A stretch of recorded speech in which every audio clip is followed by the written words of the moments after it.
जय हिंद जय भारत। आप देख रहे हैं अजय भारत टीवी, जहां हम बनती जनता की आवाज। गुरुग्राम में जैसे कि चुनावी सरगर्मियां तेज हैं, उसी माहौल के बीच में आज हम आपको लेकर के आए भारतीय जनता पार्टी के जिला अध्यक्ष कमल यादव जी के पास में। कमल यादव जी इस समय हमारे साथ बात कर रहे हैं। कमल जी, स्वागत है आपका हमारे चैनल में।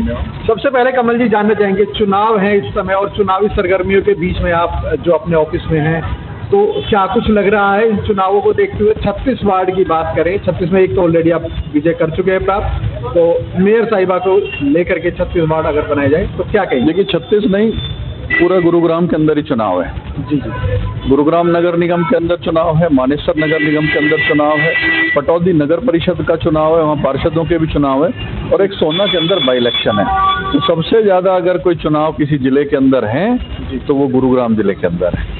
और निश्चित रूप से हम सब लोग दिन रात मेहनत करके चुनाव के लिए भाग दौड़ में हैं, लगे हुए हैं, और दिन भर की भाग दौड़ के बाद अब जरा थोड़ा खाना वाना खा करके दोबारा से वार्ड के अंदर और अलग अलग क्षेत्र के अंदर जाने की तैयारी में है। और इसी बीच आप लोग आए, आपका हार्दिक स्वागत है, अभिनंदन है। और निश्चित रूप से हमारा चुनाव बहुत अच्छा चल रहा है, हमने काम भी बांट रखा है, और जिसका नतीजे ये है कि हमें अच्छे लोगों के रिव्यूज़ भी आ रहे हैं और रिजल्ट भी अच्छे आएंगे, ऐसी उम्मीद है। आपने बिल्कुल सही कहा कि इस समय जो आपकी टीम है वो काफ़ी जोश के साथ में लगी हुई है, लेकिन वहीं जो प्रत्याशी हैं कुछ निर्दलीय है, वो भी पूरे जोश के अंदर आपके प्रत्याशी को टक्कर देते हुए नजर आ रहे हैं। कुछ वार्ड की अगर हम बात करें सिर्फ, ऐसे में आप किस तरह से देखते हैं इस इलेक्शन? देखिए, निश्चित रूप से जो भी चुनाव लड़ता है वो मजबूती के साथ में ही लड़ने की कोशिश करता है, लेकिन बागी प्रत्याशी पार्टी के साथ में गलत करके और फिर चुनाव लड़े तो ये कहीं भी उनको शोभा नहीं देता। जनता सब देखती है, और आज के समय में जब केंद्र में सरकार हमारी है, प्रदेश के अंदर सरकार हमारी है, तो हरियाणा के अंदर जिस मुख्यमंत्री ने बिना खर्ची और पर्ची के नौकरियां देने का काम किया, लोगों के दुख दर्द में खड़े रहे, सरल स्वभाव के व्यक्तित्व के धनी माननीय नायब सैनी जी के नेतृत्व में बहुत अच्छी सरकार चल रही है। और मुझे लगता है जनता निश्चित रूप से भारतीय जनता पार्टी के सभी प्रत्याशियों को जिताएगी और ये ट्रिपल इंजन की सरकार निश्चित रूप से बनाएगी। तो भाजपा के जो बागी हैं, जो टक्कर दे रहे हैं, आप उनसे टक्कर नहीं मानते? नहीं, कोई टक्कर नहीं है। मुझे लगता है कि भारतीय जनता पार्टी बहुत अच्छे मार्जिन से मेयर का चुनाव भी जीतेगी और सभी पार्षद हमारे जीत करके आए। आपने कहा कि मेयर का चुनाव जीतेगी, लेकिन वहीं परसों जब यहाँ पर भूपेंद्र हुड्डा जी आए थे तो उन्होंने कहा था कि भारतीय जनता पार्टी ने गुरुग्राम में पिछले 10 सालों में कोई कार्य नहीं किया, अगर कुछ किया है तो वो गिनवा दें। आप थोड़ा सा उन्हें गिनवाइए, क्या कार्य किया? भूपेंद्र सिंह हुड्डा जी के राज की मैं बता देता हूँ। पहले तो 2014 से पहले का गुरुग्राम क्या था और 2014 से बाद का क्या है। 2014 से पहले क्या स्थिति थी गुड़गांव की, वो हम सबको पता है। कोई भी फ्लाईओवर यहाँ पे नहीं था, कोई अंडरपास यहाँ पे नहीं था, कोई भी एक्सप्रेसवे नहीं था, ना द्वारका एक्सप्रेसवे था, ना सोना हाईवे था, ना मुंबई एक्सप्रेसवे था। किसी भी इस रोड की हालत दयनीय स्थिति में, हर रोड को आप देख लीजिए इस प्रकार की थी। हमारी सरकार जब से बनी है, चाहे वो हीरोंडा चौक की बात करूँ, फ्लाईओवर हमने बनवाया, मानेसर के अंदर फ्लाईओवर हमने बनवाया, उसके बाद जितने भी अंडरपासेज आपको दिखते हैं गुड़गांव के अंदर, सारे के सारे हमने बनवाए। सोना से लेकर के गुड़गांव तक राजीव चौक की तरफ आते हैं, या राजीव चौक से गुड़गांव एक ही बात है। एलिवेटेड फ्लाईओवर जी, पहले 1.5 घंटा लगता था, आज 12 से 15 मिनट में हम सोना पहुंच जाते हैं। इसी प्रकार से गुड़गांव को जाम मुक्त करने के लिए द्वारका एक्सप्रेसवे का निर्माण किया गया। यहाँ से जयपुर मुंबई एक्सप्रेसवे का निर्माण हमारी सरकार ने किया है। उसके बाद शहर के अंदर जो जाम लगता था, जितने भी अंडरपासेज हैं, चाहे वो अपना कटारिया चौक के ऊपर हो, चाहे सिग्नेचर टावर के ऊपर हो, चाहे इफ्को चौक के ऊपर हो, चाहे हुड्डा मेट्रो सिटी सेंटर के ऊपर हो, चाहे वाटिका चौक फ्लाईओवर की मैं बात करूं, तकरीबन काम विकास के जो किए हैं वो भारतीय जनता पार्टी ने किए हैं। मल्टी स्पेशलिटी हॉस्पिटल बहुत जल्द बनने जा रहा है, बहुत बड़ा बस अड्डा इंटरनेशनल की लेवल की तर्ज पे वो भी बनने जा रहा है। गुरुग्राम का रेलवे स्टेशन एक बहुत भव्य रेलवे स्टेशन बनने जा रहा है। कोई काम ऐसा नहीं है जो हमारी नज़र से दूर है, या तो वो पूरा हो चुका है या पूरा होने की कगार पे या शुरू होने वाला है। जितने भी विकास के काम हैं वो केवल और केवल भारतीय जनता पार्टी ने किए हैं। और हुड्डा जी केवल और केवल झूठ की दुकान है, उनके पास ना नीति है ना नीयत है। कांग्रेस पार्टी अब डूबता हुआ जहाज है, चाहे वो दिल्ली के चुनाव में देख लो या पूरे देश के अंदर आप देख लीजिए, कोई काम उनके पास नहीं है। कांग्रेस पार्टी केवल ट्वीट पार्टी रह गई है। वो ट्वीट करते हैं, सेम काम केजरीवाल का है, सेम काम कांग्रेस का है। निश्चित रूप से मैं विश्वास के साथ कह सकता हूं, जनता हमारे साथ है, हमारे कामों को पसंद कर रही है। माननीय नायब सिंह सैनी जी के नेतृत्व में जो सरकार चल रही है, उनके कामों को पसंद कर रही है। और सैनी साहब के पास तो आजकल इतना सरल स्वभाव है कि कोई भी अगर बच्चा भी काम लेकर के जाता है, चाहे वो रात को मिले, दिन को मिले, वो 24/7 लोगों के बीच में रहते हैं और अवेलेबल होते हैं। तो मुझे लगता है कि लोग उनको पसंद कर रहे हैं। आने वाले समय में ट्रिपल इंजन की सरकार हरियाणा के अंदर बनना निश्चित है। गुड़गांव के अंदर भी सारे के सारे प्रत्याशी हमारे भाजपा के टिकट पे जीतेंगे।